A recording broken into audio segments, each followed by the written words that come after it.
After nga ng kanyang one-game suspension ni Anthony Edwards mga idol, pinagmumulta naman siya ngayon ng NBA ng $35,000 dahil nga raw sa nangyari sa naging laban nila kontra sa Los Angeles Lakers noong nakaraang araw. Tara na't pag-usapan natin yan mga idol, pero bago yan, pag-usapan muna natin ito mga idol. Good news nga para sa mga Lakers fans dahil nga raw wala ngang seryosong enduring natamo si Austin Reeves. Matatanda ang hindi nga na ipagpatuloy ni AR ang paglalaro kahapon kontra sa LA Clippers mga idol, kung saan nakapaglaro nga lang siya ng 9 minutes at nagtala nga ng 6 points. Dahil sa first half pa nga lang mga idol ay nagtamo na nga siya kaagad ng kanyang right calf injury. Buti na nga lang mga idol ay hindi nga raw ganon kaseryoso ang kanyang right calf injury. Yan nga ang ibinalitan ni Shams Charania na isang NBA insider. For sure yan mga idol na makakabalik agad si AR sa kanilang lineups ng Lakers at magkakaroon agad siya ng quick recovery mula sa kanyang injury. Samantalang nga mga idol, after nga ng kanyang one-game suspension ni Ant-Man dahil nga sa na-commit niyang 16 technical foul this season ay pinagmumulta naman siya ngayon ng NBA mga idol after nga ng kanyang ginawa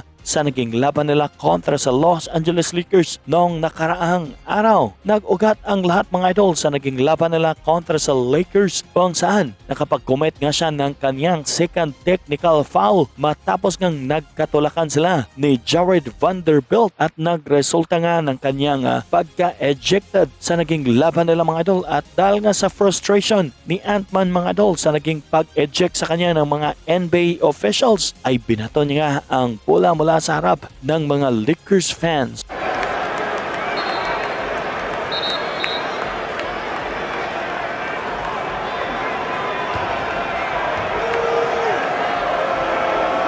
And the leading call is Minnesota. At mesmong ang head coach nga ng Minnesota Timberwolves na si Chris Finch mga idol ay hindi nga nagustuhan ang naging behavior ng kanyang mga player sa naging laban nila kontra sa Los Angeles Lakers mula nga sa mga tawag ng mga technical foul ng mga officials. Ayon pa nga sa kanya mga idol na wag naman daw siyang gawing sangkalan sa mga tawag ng mga technical foul ng kanyang mga player mula sa mga NBA officials dahil it is what it is nga raw o dahil ganon naman daw talaga ang laban. I mean, listen, don't try to bait me into about officiating. Like, it is what it is on a nightly basis. So I thought, Anong masasabi niyo mga idol sa video natin ngayon? I-comment nyo lang sa baba ang inyong mga komento.